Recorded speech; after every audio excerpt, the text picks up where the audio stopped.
Okay, I'd like to go ahead and call to order this meeting of the Goodson County Board of Supervisors Finance and Audit Committee meeting for February 2nd, 2021 at 1 p.m. And I'd like to welcome everybody in attendance, both here in the county and those attending virtually. The next item on the agenda after the call to order is the election of officers. And for the election of officers, I'll go ahead and turn over control of this meeting to our county administrator, Mr. Kenny Young, who will lead us in the nomination process. Mr. Young? Thank you. I will now open the floor for nominations. I would like to move that Ken Peterson be chair for the coming year. Second.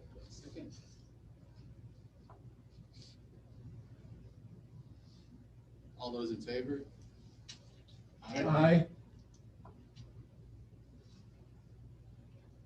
Any opposed? Any opposed? Okay. I'll turn All that right. Well, thank you, back Mr. over to Young. you, Mr. Peterson. Thank you. I appreciate that. That was a hard-fought campaign. Yes. Thank all my supporters. I don't know if congratulations or condolences are in order, but thank you for that, Mr. Young. I appreciate that.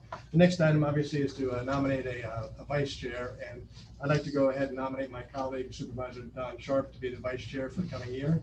Second. It's been moved and seconded. Are there any other nominations?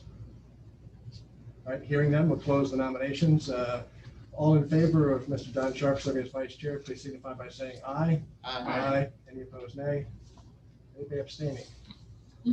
Okay. The ayes have it. Congratulations, Mr. Sharp, another hard-fought campaign. This is going to be an exciting year coming up, and this county is going to be one of the more exciting committees.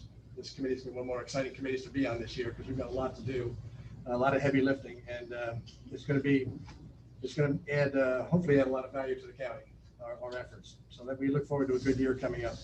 The next item on the agenda is the approval of minutes from the November 24th, 2020 meeting. Those have been distributed in advance. You've all had a chance to look at them. Are there any additions, deletions, or corrections to the minutes as they were distributed? Mr. Chairman, I move that we approve the minutes. I'm just looking for right now. I'm not entertaining a motion just yet. If you don't mind. I'm sorry. Okay. Because I did have one comment or one correction to the minutes. If we go into the board packet, the minutes. Were the minutes handed out as part of the They're packet? right there. On the back side of page 2. Yeah, right there. There we go. Okay. Oh, you did get it. You made the correction. Oh, the second? Yes. Yeah. Okay. All right. Lisa caught that for me yesterday. All right, good. And the original draft, there was a Yeah. correction to the voting members, and we Right. caught that and it changed in advance, so thank you for that. So then, Mr. Sporthour, I'll retract my, wait a minute. I don't know if I want to do it now. That's The motion, the moment is passed. Wow. Really get beat down so hard.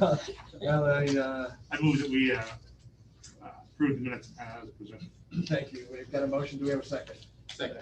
It's been moved and seconded. All in favor signify by saying aye. Aye. Any opposed, nay? Any abstentions? Sorry about that, Mr. Spoonhour. They did catch it, so it was a good catch on the voting members for the minutes.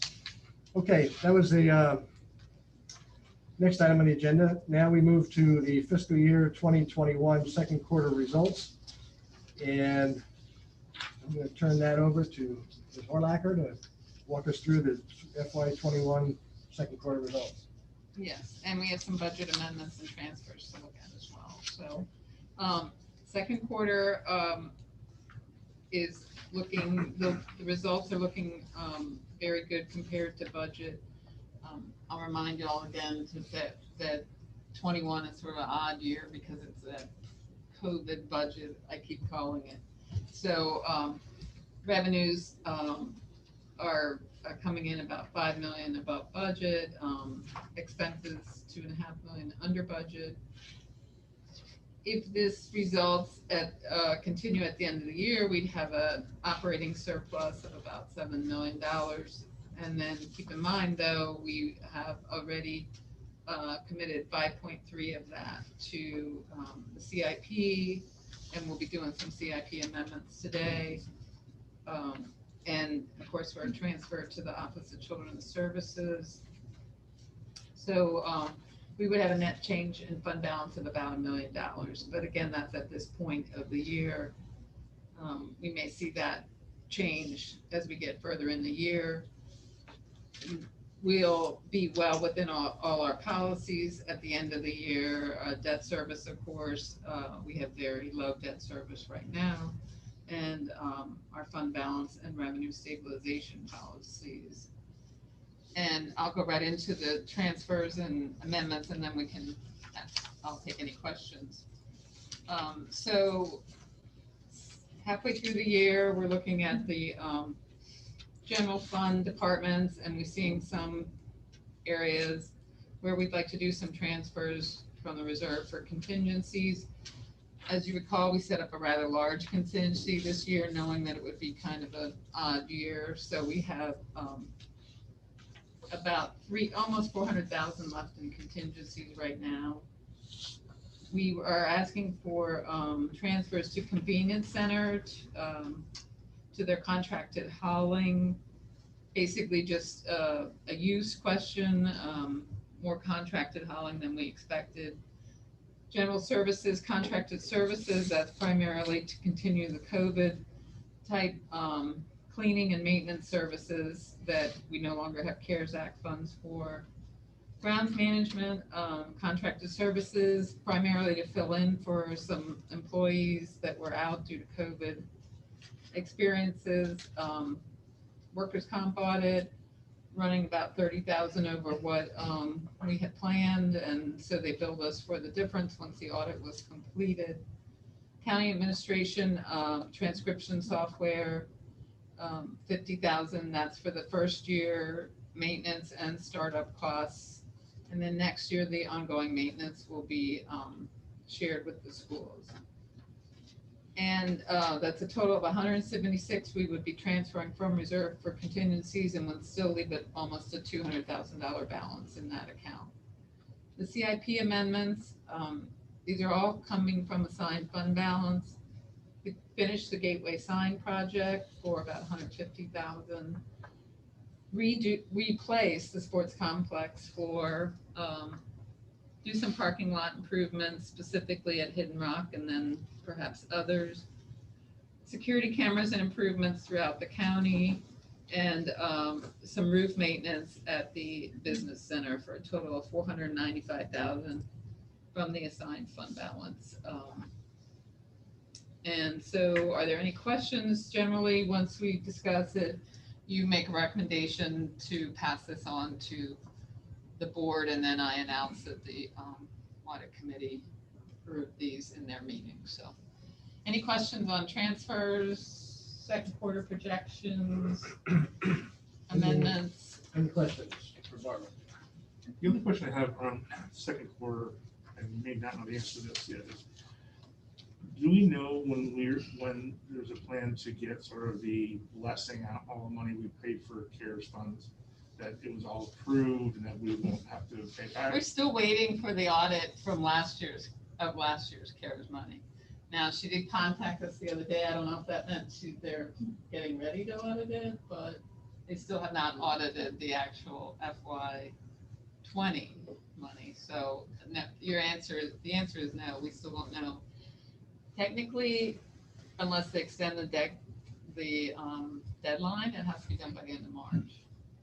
Okay, so by the end of March, we'll know, because I think we were super diligent in approving things, and we Right. also said we only approve things that if they were declined, we would be comfortable paying for out of our own Right. coffers. Right. So then we'll know. still don't know.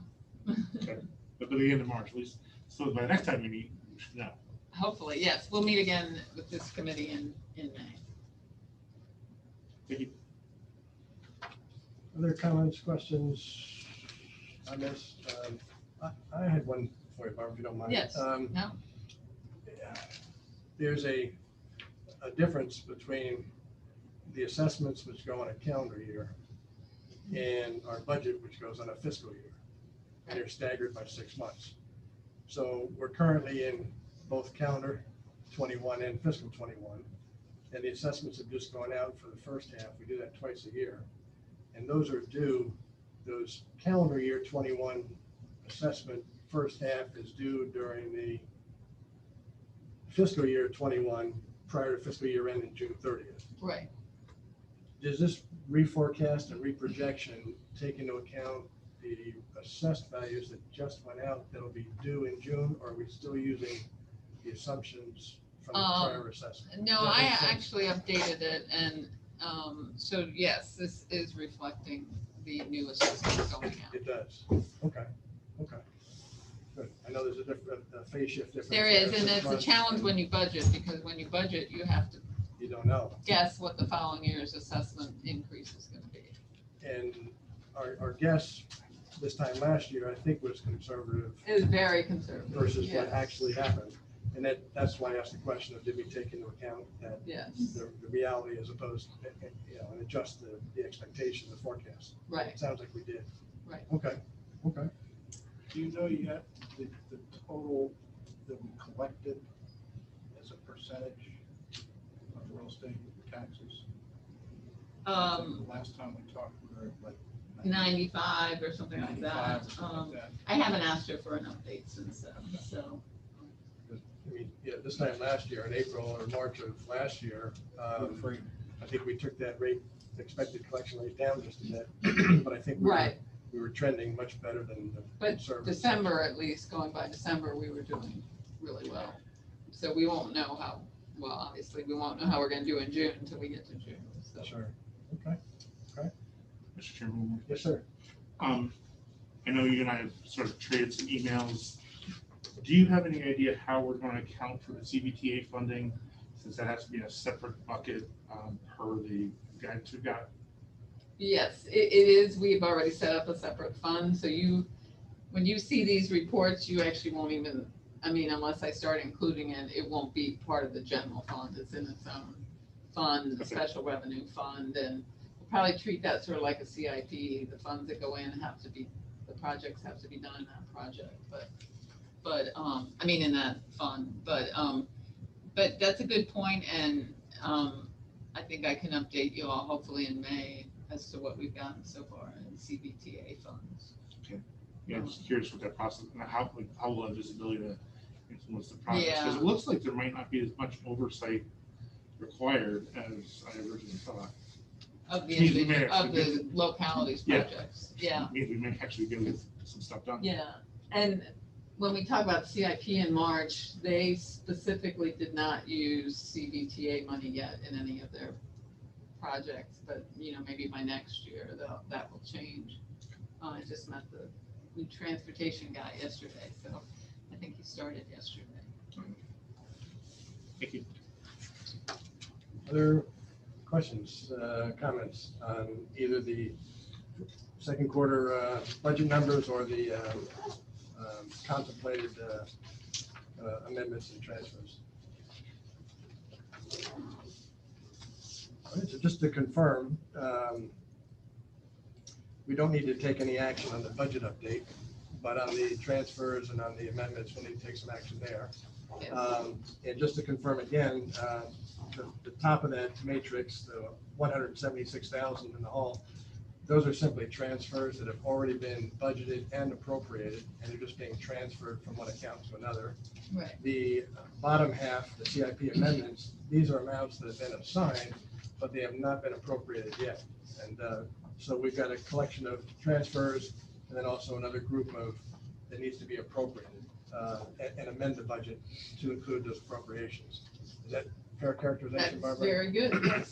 So when I entertain a motion, it would be to do just that, approve the transfers, the amendments, and the appropriations, as presented. And it would be a motion to recommend to the Board of Supervisors, which we can't approve these, but we can recommend approval. So, yes, sir. So you're gonna wrap it all into one? If you'd like, the board's Or pleasure. do you want, are you gonna do them separately? The transfers and the The amendments, transfers, the amendments. we can do them either way at the board's pleasure. But do you guys have a preference? Well, let me ask the question then, is, without objection, the consideration would be to take them as a group? I think that would, Is there any objection? yeah, I think that would be I'm going to do that. With no objections, then I will consider them as a group. Yeah. Right, I'm at this point prepared to entertain a motion to that effect. Anyone would like to make that motion? I move that we recommend to the board the transfer of general fund transfers, CIP amendments, and that the board approve the total $495,000. Okay, so moved. As Second. As presented. So moved and seconded. All in favor, please signify by saying aye. Aye. Any opposed, nay. Any abstentions? Okay, that motion does carry. Thank you very much for that, Barbara. And I believe you're still up now. The next item on the agenda is to discuss the revenue stabilization and the revenue reserve fund calculations. And what's been circulated in advance, I believe, are the state level corresponding type accounts, the revenue stabilization fund for the state of Virginia and the revenue cash reserve fund for the state of Virginia. And you've all had a chance to review those in advance, but so Barbara, would you like to walk us through? Well, actually, we put this on the agenda at your request. Okay. So, All right, but let me take it back then. so you're Thank more you- than glad thank you for that. to take it from here. Gee, that's not somebody else. No. All right, we don't pass it. Yes, I did ask this, and in fact, it's a broader consideration. I mentioned earlier on that this committee is going to have some exciting work to do this year. Given this CIP that's been presented to the board, the needs and requests from the different agencies, it's significantly larger than our annual operating budget and would in all likelihood require some funding, some borrowing need.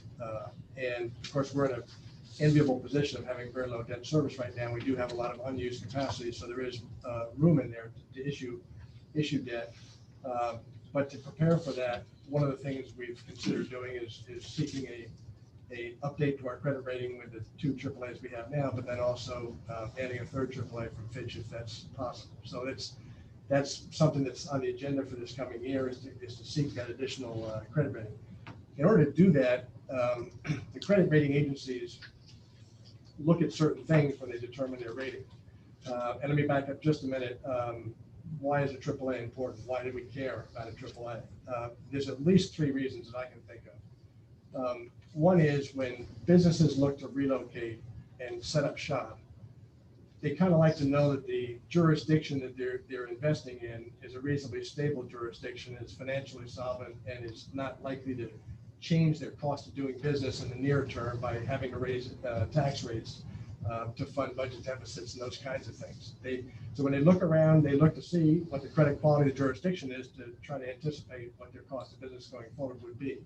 And if you're a stable AAA county, then that leads them to believe that going forward, there won't be any financial distress and that they won't have to see a tax increase coming. So business development, economic development, attracting new business opportunities is one aspect.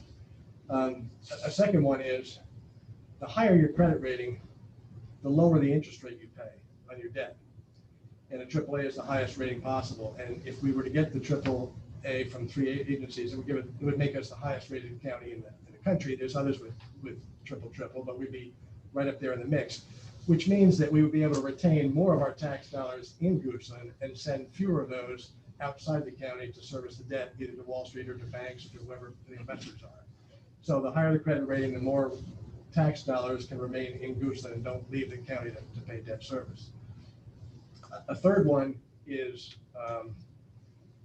years ago when the county got in financial stress, some citizens said, how come I didn't know this? And part of the reason was the county was not rated. So there was no downgrade from AAA to AA or AA to single A or single A to triple C, or there was no headline, no downgrade. It was invisible. So you were either non-rated AAA or a non-rated F. You didn't know. And so you didn't see that with a AAA. If we get put on notice for downgrade, there'll be a public announcement that says your AAA is in danger of being lost. So it'll be a very public. So then that way the citizens can get engaged and say, wait a minute, it sounds like our finances are heading the wrong direction. So at least those 3, the transparency with the citizens, lower interest rate, attracting businesses. There's a lot of benefits to having that AAA. Now, the good news is we currently do have a AAA from Moody's and S&P, so we are already at the top. We don't need to improve our rating with those two agencies. But we do need to seek the third one and also maintain the ones that we have. That was a long-winded run-up. I'm going to land this plane here in a minute. A long-winded run-up to should this committee consider adopting policies that kind of frame in our financial situation in the AAA arena. In other words, we've got some policies set up now with debt service no more than 10%. Our debt service at the time we went up for the AAAs in the past was around 8.5%. So it was pretty close to that 10. So if we stay in the 8% range where we were last time we went up, presumably they would keep the AAA because we haven't deteriorated or changed our position, at least not by much. So that one has the kind of debt service one framed to where it would keep us in the AAA mix. But they look at other things as well. And so part of the consideration here is they look at, do you have a revenue stabilization fund? And the answer is yes, and it's about 3% of budget. But if that's all the reserves we have, we would lose our AAA tomorrow. And one of the reasons I say that is what's the right amount of reserves? And that's up for this committee to consider. What's the right amount of reserves to have? And if we believe it should be enough to support a AAA credit rating, then we need to determine what that is. In order to determine what that is, a county our size, what reserves do we need to maintain the AAA? You typically would do a benchmarking and say, well, what do the other AAA counties our size look like, and how much do they have? The problem with that is we're the only county our size for the AAA. There is nobody 3 times our size for the AAA. So you really can't benchmark against anybody. It's just us. So then you go fall back on, well, what did we have the last 2 times we went up there for the AAA rating to New York? And in both of those instances, we had our total reserves were in the, 50 to 60% range, probably higher. So all we know is that works because we went up there with that and it was enough to get the AAA. Do those reserves have to be that high, or could they be a little lower? Who knows? But that's going to be a guess because, again, we can't benchmark and know where the cutoff is. We just have to. But for right now, the only minimum reserve requirements we have right now is that 3% revenue stabilization fund. And so the question that I wanted to pose to this group is, what should be our policy in terms of minimum reserves? And if we want to retain the AAA, what would that be? What would that look like? And I've done some very preliminary looking at counties with over 100,000 people, because that's what it takes to get a AAA normally. And their reserves are in the 40% range, plus or minus. Now they're 4 times our size, but they were carrying 40%. So I'm going to suggest that it probably needs to be at least that. If we were 4 times our size, that would be at least that. So since we're not that big, would it need to be even marginally higher than that? I don't know. But this is a discussion I wanted to have with this committee, because if we want to keep the AAA, we should adopt a policy on the reserve policy that says we have enough reserves to support that. And we don't have that right now in our policies. So that's why I asked Barbara to include this in the package. And so we can start that discussion. Now, like I said, we can ask our outside advisor, PFM, to do a benchmarking with counties that are 100,000 or 150,000. And if it comes up at 40%, then maybe we need to be 45 or something, 50, who knows, somewhere higher than that. We know that 60 worked last time. 40 is kind of, we know, is a cutoff for larger counties. So we're probably somewhere in that mix. And so if 45 is the minimum and we have 55, then we really have a net reserve of about 10 that we can work with. So I want to start shifting our thought process to what's the net reserves that we have, not the gross reserves, on the theory that we want to keep that AAA and keep our tax dollars in good. Just making any sense? Let me pause there and see if there's any thoughts or comments or about that around the table. I have a question. So when you Sure. talk about reserves, you're talking about our unassigned fund balance, our fund balance, Sure. our assigned fund balance, and our revenue stabilization. That's a good question. Not all reserves are created equal. We've got a number of different categories for reserves. We have committed, which we can't touch. We have restricted, which we can't touch. Right. So those really wouldn't count as available. What the credit rating agencies look at is what they call available reserves, which is your assigned and unassigned. Your unassigned is free for any expense. Your assigned is open to reassignment because it hasn't been appropriated yet. So they'll look at your available reserves. So I would suggest if we're looking at somewhere around 45, 50%, somewhere in there, I don't know where the number is, there's no magic number here. There's a little more art than science, but if we're looking at that kind of a level, that would be our available, which would be, in my mind, the revenue stabilization fund, which is available, the assigned, which is available for reassignment, and the unassigned. So it's what monies does a county have to address a shock that might come up to the system? Either an unfunded mandate comes down, or a hurricane happens, or an earthquake like Louisa knocks a high school down. If something unexpected happens, what's the shock absorber in the system that keeps us out of bankruptcy? That's what the credit rating agency is looking at. What kind of a shock could you withstand and still be standing and not fall into bankruptcy? Because that rating is technically what they call bankruptcy remoteness. How far away are you from the edge of the cliff? AAAs are way back from the edge of the cliff. Triple Cs are right on the edge of the cliff, ready to teeter over. So they're measuring how far away you are, and that is how much of a shock you could absorb and still not fall off the cliff. So, so when I talk about the reserves that they might be looking at, this 45, 50%, whatever the rate number is, I don't know. It would be the accumulation of those three categories, the revenue stabilization. Right now, the state of Virginia looks at their revenue stabilization fund plus the revenue cash reserves, the two funds that you include the information here on. They look at the combination of those two and as available reserves if they need them for a downturn. Does that answer the question? Yes, What type of yes. reserves? Other questions or thoughts? Pause for a minute here. Yes, Mr. Peters, you said, 40 to 50%. What I missed was where do we think we are now? We're high 50s, low 60s, somewhere in there.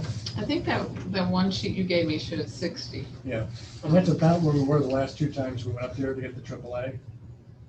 Okay, so we're above that 45 to 60%. See, again, there's more art than science here. If we were 4 times our size, you might say 40 is enough, or 41, 42. I don't know what the exact number is. We can get PFM to freshen that number up. I think we need to be above that because we're so much smaller. We're going for an exception, not the rule. Mm-hmm. And I don't know how much bigger we need to be. I know that at 60, that seemed to be enough that the rating agencies were satisfied that AAA works for us. As you skinny down from that, it just becomes more of a guess. So I'm trying to understand what the problem we're solving for. So is it that we have that 60%, we feel good, but our policies don't really reflect our desire to keep it We there? don't have a policy other than 3%. Okay, I see what you're saying. And that's Well, we have a policy on the unassigned as well. The unassigned that we keep. yes, which is roughly about half of our reserves right now. So we have an unassigned minimum with the 30%, something like that. 30, well, 25 30% is, the minimum is 25. 25, we're at Target 30. is 30. All right, so we do have a minimum of 3 in the revenue stabilization at 25, but that again combined is not enough to keep us at AAA, even if we were 4 times our size. So that's the problem we're trying to solve is do we want to adopt a policy? It's a consideration. Do we want to adopt the policies across each of the things that they look at that would keep us in that AAA mix? And right now, we probably have that with the debt service as a percent of budget. If we stay in the single digits there, we were in the high single digits last time we went up there. That didn't seem to be a problem. We know on the reserve side, the available, unassigned and assigned was in the 60, and that didn't seem to be a problem either, and it helped us get the AAA. So the other things that they look at other things like your tax rate, your unused ability to increase taxes, unused ability. So in other words, if we're much lower than our surrounding counties, that's good. We have unused capacity. If we were up at the higher end of the range with our surrounding counties, you have no unused capacity. So if a shock comes along, you can't raise taxes. And they want to know that you've got some ability to access reserves, some ability to issue debt, some ability to raise your taxes if something bad happens. If you don't have any ability across the board, then you're not going to get the AAA. It's just you're not going to do that. And so one of the policies that reason I'm bringing this up now is we don't have that reserve policy adopted right now that would keep us in the AAA mix. And I'm not sure what a tax policy, we can talk about that too, but across the different areas they look at, do we want to adopt policies that keep us in that mix so we can get the most attractive financing and keep the tax dollars in Jerusalem? It makes sense to me to have the policy. To say that we do it is one thing, but to have the policy that we adhere to is something else. And I think anybody we're talking to may be impressed with what we've done, but if it is not a written policy, Right. then there's no guarantee to it. We could get the rating and turn around and start spending money. So to me, it makes sense that we come up with the policy that we're going to maintain for. Okay, so with that, so we have a hard stop here. So what maybe I'll do is draw this part of the discussion toward a close and just ask Barbara and Mr. Young if they would, in their conversations with PFM, try to tease out what our external financial advisors, they go up there all the time to get credit rating aid, what they think we should adopt as a policy to maintain our reserves at a level that would not be a problem for the AAA. So if you could, and then bring that back to this committee at our next meeting, that would be helpful. Yes, If we're at that was 60 now, we're not starving ourselves. Sorry? It's 60, I mean, if we're at 60%, we aren't starving ourselves. We are not doing things that we need to do. We're doing all the things we need to do as a county at 60%. So if we go to 50, whatever that is, it's going to be a very easy adjustment. Yeah, a couple of things on that. One is, you're right spot on when I say, if I go up there and say, yeah, we've always carried this level of reserves, you're gonna say, but that could disappear tomorrow because you have no policy to lock that in. If we go up there and say, we've got these reserves, we've always had them, and we have a policy to lock them in, then they'll say, okay, fine, I get that. And you get a lot more credit for that than, having a policy in place than just saying I usually do this. The second thing on that is if we start to reduce our reserves, those are earning income right now. And the less reserves you have, then you start to have less income for the budget. So it's at the margin, but there is income from that, obviously, and the more you eat into that. The third thing is, if we have a policy in place, it would bring it to the citizens' attention. If someone was to come along and try to raid the rainy day fund and spend maybe more than they should, you would set up a flag. If we have a policy, you're violating the policy. Yeah. So it's more transparency for citizens, that kind of thing. I think it's very important, and I like how you framed at the beginning of the conversation, Mr. Peterson, which is why do we want a AAA? It's not just so we can, it's not another notch on our goal. We just spent time talking about how the next 10 years, we're having to push stuff out and we're gonna have to borrow money. And I think back about when we refinanced in the beginning of 2020, the TCSD, and just said a little bit how much it saved taxpayers. So I think that's very important because I think you are gonna have folks that in times like this are gonna say, our tax money needs to be in and out, but there's prudence in doing it this way because it's a longer term strategy that in the long run is gonna benefit us much more going forward. Oh, absolutely. I agree, Mrs. Finauer. And having that AAA attracting businesses brings in jobs, prosperity, ability to pay back the TCSD. There's a lot of benefits that flow from this strong, stable financial position that we're in. And let me just put something else out to you. In order to maintain the reserves we have now, all we have to do is run a balanced budget. If we didn't have reserves, we wanted to build those reserves, we'd have to run a budget surplus every year and not spend what comes in order to build those reserves up. So my point with that is it's much easier to keep it than it is to build it up or create it. It's been created and it's a lot easier to keep it, just simply balance your budget. So that's the better way of saying what I was trying to say. I thought you were doing a pretty good job, Mr. Chair. But thank you for that. I appreciate that. Other thoughts or questions on the reserves? So again, the reason I asked you to include this is we've got not a hole in our policies, but an area that could be beefed up a little bit in our policies. And I want to give everybody the backdrop for that. And then if you can work with our outside advisors, bring back to this board a recommendation that has some actual numbers to it. Because I'm working off just Kentucky windage here. We're just kind of guessing a little bit. But if you can bring back some actuals, then we can look at that and say, okay, here's who we want to fit in the mix. That'd be great. I appreciate that. Happy to do that. Good, thank you. For examples, we do have the state here, but I would caution you, there are some interesting things in the state, the way they do it, and there are some things that I don't like about the way the state does it. I'll touch on a couple of those things very quickly. Well, one of the things I like is they look at the current budget percent change in the context of a longer term trend. So they take a long-term 6-year trend line and say, are we above or below the trend line? And that kind of a look is interesting to say where you are in the mix. And if you're well above the trend line, it forces a deposit into the reserves. If you're well below, it allows them to withdraw the reserves. So it kind of gives them a, rather than just a quarter-to-quarter look, a multi-year look, and so you don't move too quickly. That's one of the things I do like about the Revenue Stabilization Fund. One of the things I don't like is if you consider it a rainy day fund, they're actually able to access the rainy day fund while the sun is shining. There's a loophole in the code, and I won't read it in too much detail here. I think it was on page 15 of the package, but well, if you go to page 12 of the package,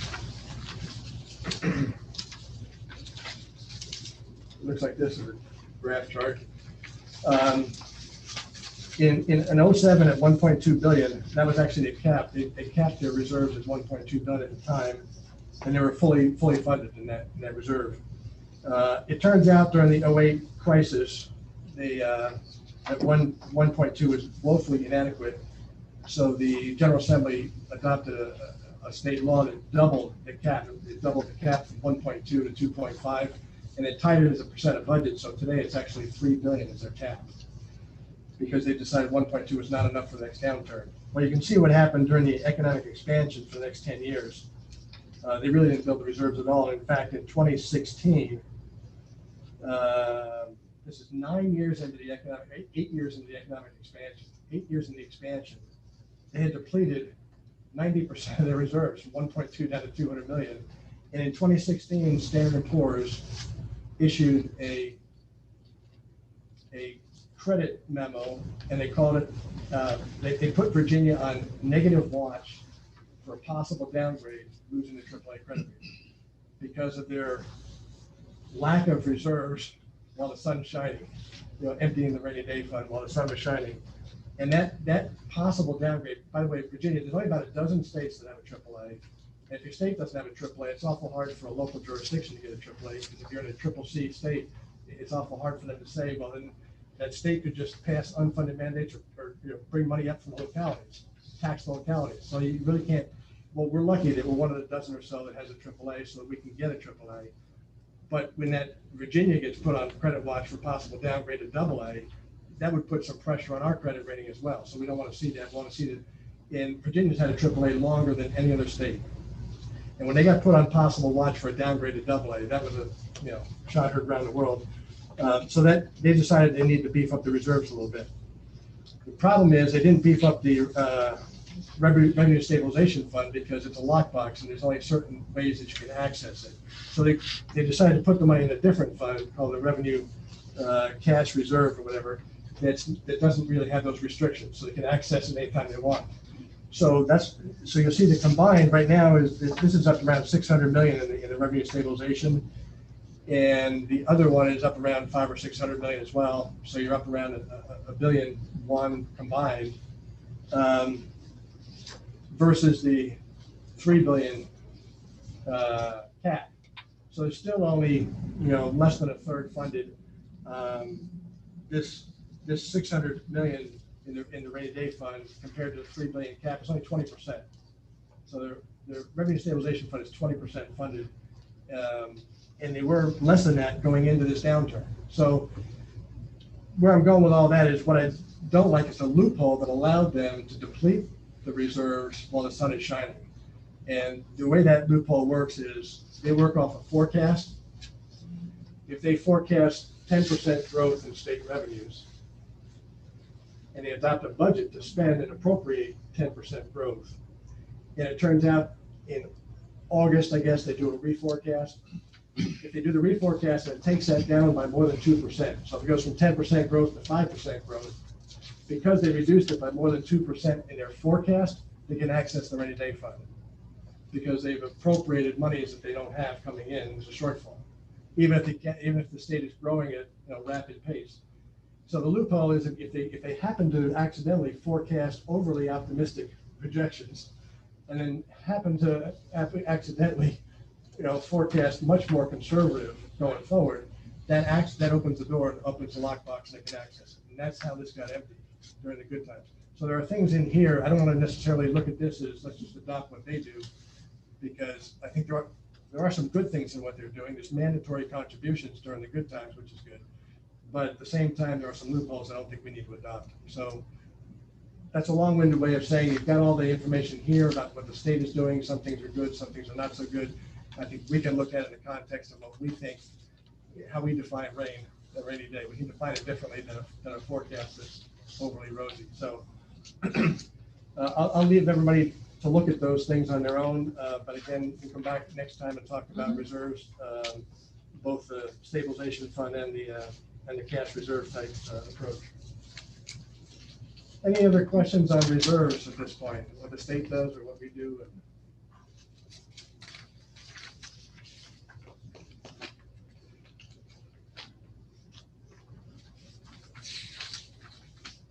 All right.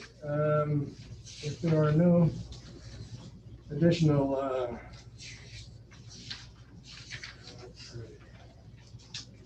We're at other business.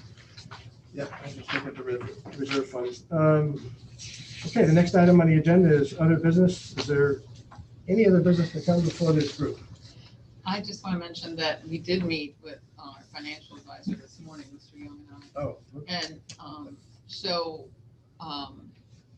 we are planning to request the Fitch rating probably later in the spring. They aren't traveling right now and they aren't having people travel there, so it'll be a Zoom call basically. So a lot of the things you requested, the benchmarking kinds of things, we'll be looking at those in the next month or so. So definitely timely what you asked for, and so we'll get you the information as we prepare for a presentation with Fitch. Yep, that'll be an important presentation. It'll be a real milestone for the county if we're able to pull that off. So, Yeah. Thank you. Other business to come before this group. At some point, I'd like this group to discuss the tax policy as well, like what our tax rate should be, because we often get questions about that.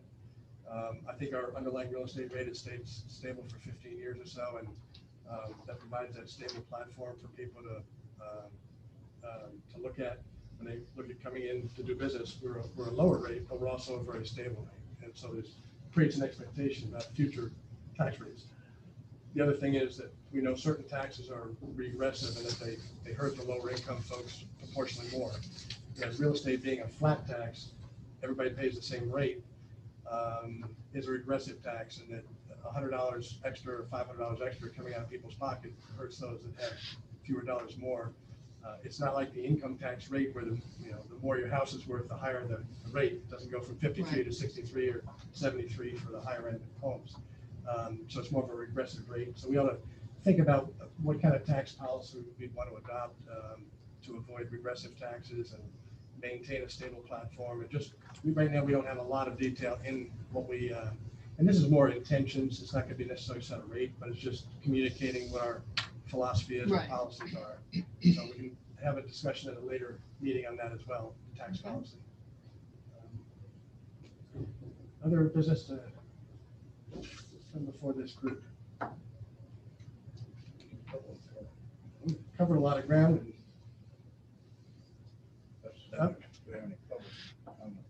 Yep, that was, he's getting ready for public comment. That was any other business. If there's no other business, let's turn to public comment. And for this, we've got citizens in the room, but also citizens online virtually attending this meeting. And if you're attending virtually, the way to make a public comment would be to either raise your hand or to press *9 on your phone if you're dialing in by phone. And we'll take the virtuals first. Mr. Buzzer, do we have anyone from virtual that's raised their hand or? See any? Okay. All right, seeing none. We have some citizens in the room. Are there any citizens in the room that would like to make any comment at all on that? No, thank you. Goodbye. Stay the course. Yes, sir. This is just a question. Okay. 60%, the percentages all depends on what your basis is. With a fund balance of 37.9 is 60% of what? just so I'm following that. It's a percentage of budget. And as the budget grows, that hard dollar number will decline in terms of a percentage of the budget. Because the budget grows, that hard dollar doesn't change. The hard dollar does, but percent. I mean, The percent would Budget goes decline out. as the budget grows if that hard dollar Okay, stays I the just same. wanted to understand that we're currently, our reserve is 60% of current year or past year budget. Is that Remember that immediate, well, It's actually subsequent year budgets that we look at. okay? We measured at the end of the year what percentage fund balance is of the next year's budget. All right, I just wanted to, even my denominator to understand. Sure. 60%. Thank you. so it's the budget to be adopted, that's our policy would be. And that 3% also, if that hard dollar stays the same as the budget grows, that would decline a percentage as well. So we would need to continue to add to these reserves to simply maintain the same percentage going forward as the budget grows. That's if we were, But policies, 3%, you're suggesting it might better be a 60. well, the 3 is a revenue stabilization fund. Yes, sir. And maybe just spend a couple of minutes there if I could. I'm gonna run out of time, but the reason that 3%, it's called a revenue stabilization, because if in any given year, we might see a 1, 2, or 3% change in revenues, and that 2 or 3% reserve could help stabilize the annual revenues. I think when we talk about the other reserves, the assigned and unassigned, those are there to fund projects that we know about, that's the assigned side, and projects we don't know about that might be, again, a hurricane, an earthquake, a train tips over from CSX, something happens, we need resources to go to, and that would be the unassigned. And so those are there for more of either a catastrophic or build a new school or some other large dollar, whereas the revenue stabilization 3% is really just there to stabilize year to year kind of changes in the revenue. Does that make any sense? That's to me, sounds like self-insurance. It's insurance against an external shock that might destabilize the system. And I just want to know my denominator. Thank you. well, the denominators tend to fall once you knock the first one over. I don't throw that one. Do you have anything else, Bill? We don't have any other citizen comments at this point. Any other business? Any other comments? I guess the minutes are reflected. We get done 10 minutes early. With that said, I want to thank everybody again for their participation. This is going to be an exciting year. We do have a lot of things coming up between the rating and the bond referendum to follow and the CIP and the budget. So I do appreciate your involvement and your engagement as we go through these pretty significant tasks going forward in the coming year. So thank you again for attending. At this point, I will adjourn the meeting to our next meeting scheduled.